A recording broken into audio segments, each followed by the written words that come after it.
Bonjour à toutes et à tous. Aujourd'hui, on plonge dans un sujet brûlant du marché immobilier français, comment le fameux DPE, le diagnostic de performance énergétique, influence de plus en plus l'accès au crédit immobilier. C'est une question clé, en effet.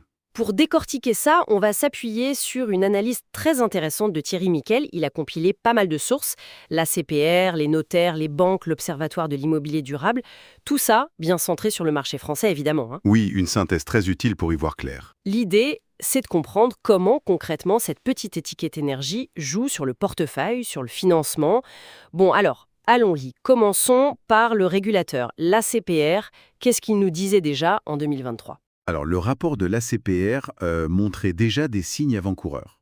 On voyait que certaines banques commençaient à, adapter leurs conditions de prêt. Adapté, c'est-à-dire ? Moduler les taux, ou le montant qu'elles acceptaient de financer en fonction de la note DPE du bien. Il y avait déjà des prêts verts qui émergeaient pour les biens très performants, A ou B.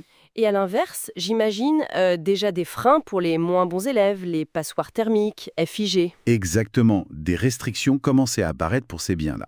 Bon, la CPR précisait bien que c'était encore assez hétérogène en 2023, hein, pas une pratique généralisée. D'accord. Mais la tendance était là. Et ça s'inscrit dans un contexte européen plus large, avec la directive CRD4, qui pousse les banques à mieux intégrer les risques climatiques.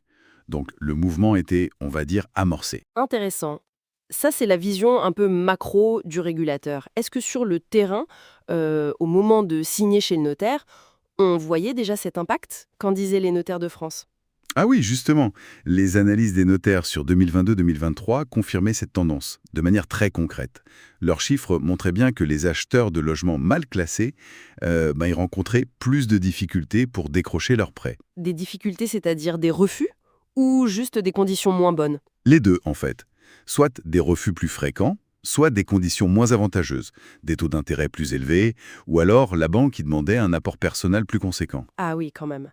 Ça veut dire que ça impacte pas seulement l'accès au financement lui-même, mais ça pourrait aussi toucher la valeur du bien. C'est exactement ça. C'est un point vraiment important. Un mauvais DPE commence à peser sérieusement sur la valorisation. Le risque perçu par la banque se répercute. Hmm. Un bien plus dur à financer, c'est potentiellement un bien qui vaut moins, tout simplement. On commence à avoir une vraie décote liée à l'étiquette énergétique. Et les banques elles-mêmes, est-ce qu'elles communiquent là-dessus de façon ouverte? Oui, oui, de plus en plus. Plusieurs grands réseaux bancaires, on pense au Crédit Agricole, à la Banque Populaire, la Banque Postale, ils mentionnent ça dans leur communication, leur rapport.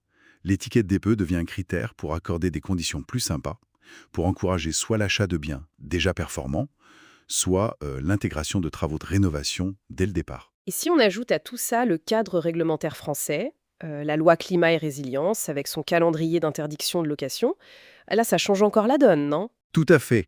Ça, c'est un accélérateur majeur. L'interdiction progressive de louer les passoires thermiques, d'abord les G, puis les F, ça change complètement la perception du risque pour un prêteur. Logique. L'Observatoire de l'immobilier durable, l'OID, l'a bien montré. Ces biens E, F, G sont vus comme plus risqués. Risque de perte de valeur, difficulté à louer, donc moins de revenus locatifs potentiels, et plus dur à revendre. Du coup, les banques mettent des filtres. Voilà. Certaines commencent à mettre en place des sortes de filtres lors de l'étude des dossiers pour ces biens moins bien classés. Ce n'est pas forcément un refus systématique, mais une analyse plus poussée, des exigences renforcées. Bon, donc si on récapitule, ACPR, notaire, les banques elles-mêmes, l'OID et le contexte réglementaire, tout semble pointer dans la même direction. Absolument.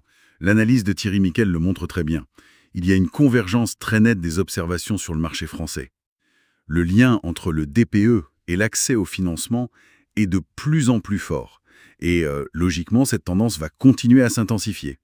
La réglementation se durcit, l'offre bancaire s'adapte. Donc, en clair, l'étiquette DPE, ce n'est plus juste une information pour l'acheteur. C'est devenu un facteur de plus en plus critique pour obtenir son crédit en France. Exactement.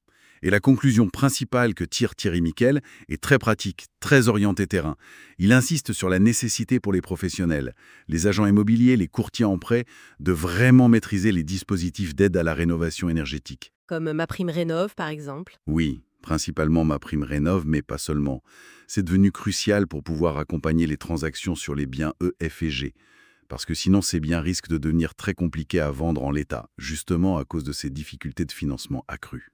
Donc vendre ou acheter une passoire thermique aujourd'hui, ça demande vraiment une approche différente, d'intégrer tout de suite la question du financement des travaux. C'est ça, il faut anticiper. Et pour finir, une petite question qui ouvre la réflexion.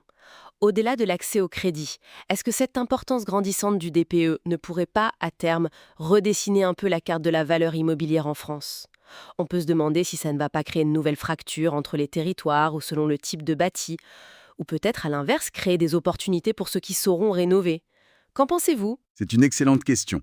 C'est fort probable que ça redessine les choses, oui, avec des zones où le parc est plus ancien, peut-être plus dégradé énergétiquement, qui pourraient souffrir, et d'autres qui pourraient en bénéficier.